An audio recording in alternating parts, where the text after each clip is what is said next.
Sono una bambina. No, ma sei troppo vecchia per essere una bambina. Non è vero. Dentro di me io sono una bambina. E tu?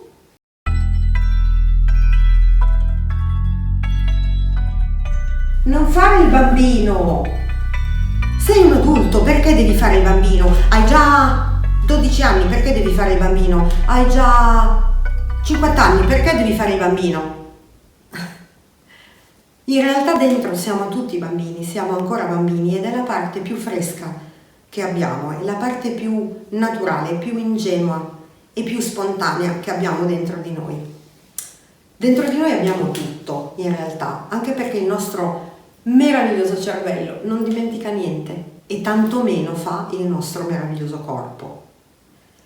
Quindi abbiamo tutte le fasi della nostra vita dentro di noi. Abbiamo il bambino, abbiamo il neonato, abbiamo la vita prenatale, abbiamo l'adolescente, abbiamo il ragazzo, abbiamo l'adulto, abbiamo l'anziano, abbiamo tutto. Aspetta, l'anziano non ancora, magari, tra qualche anno. Abbiamo tutto. Perché dobbiamo cancellare un pezzo? No, perché non è adeguato.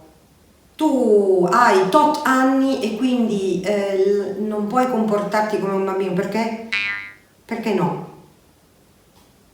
Sì, certo, se sto in ufficio e invece di lavorare, che ne so, gioco a biglie, forse...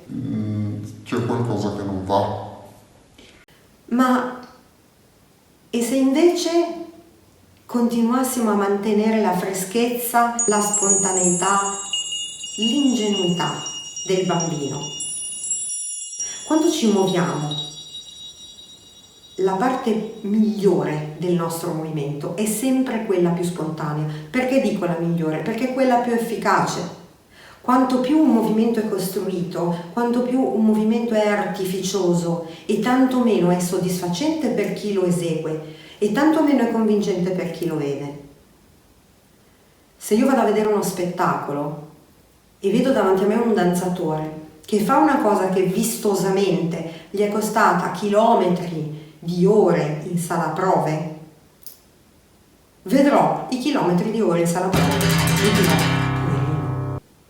quanto sei sforzato per fare quel lavoro, mamma mia, è stato bravo, certamente, però non uscirò con un'emozione, uscirò con un senso di stima nei confronti di quella persona, magari anche di invidia. Quello lì ha imparato a fare una cosa che io non so fare, ma non uscirò con un regalo. Che me ne importa se l'altro sa fare o non sa fare? Che me ne importa soprattutto quando si parla di una cosa legata al corpo, perché io di quello che parlo, e mica parlo dei massimi sistemi, io parlo del corpo. Dov'è il bambino? Che cosa fa il bambino? Il bambino è qualcuno che vorrebbe sempre essere spontaneo, vorrebbe sempre toccare quello che anche qualcuno gli ha magari detto che non può toccare, no? Tant'è che è molto simpatico, se fate la prova di mettere una telecamera nascosta e di dire a un bambino non toccare quella cosa, è molto probabile che come uscite dalla stanza la toccherà. Perché comunque il bambino è così e noi anche siamo così, noi adulti, dentro avremmo voglia di fare quello che ci hanno detto di non fare. E tante volte avremmo voglia di farlo proprio perché ci hanno detto di non farlo. Ma questo è un altro discorso, evidentemente. Perché quindi non posso essere bambino? Che cos'è il bambino? È uno che va verso la vita, non che viene via dalla vita, è uno che va verso. Perché l'adulto cosa fa? Va verso la vita? No, l'adulto lavora, piega la schiena, sopporta i pesi, si prende le responsabilità, prima il dovere poi il piacere e bla bla bla. Allora mettiamo da parte l'adulto e cerchiamo di esprimere il bambino, quello che avrebbe voglia di esplorare, quello che avrebbe voglia di meravigliarsi di fronte alle cose della vita. L'adulto ha già visto tutto, ha già fatto tutto, si è annoiato a volte e vuole degli stimoli sempre più forti. Il bambino no, non ha bisogno di stimoli sempre più forti, il bambino si vuole la vita.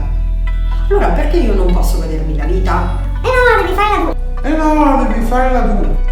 No, perché fai l'adulto? Basta! Ho già fatto l'adulta per tanti anni, adesso basta. Adesso rivendico il mio diritto ad essere una bambina. E ti consiglio di fare altrettanto.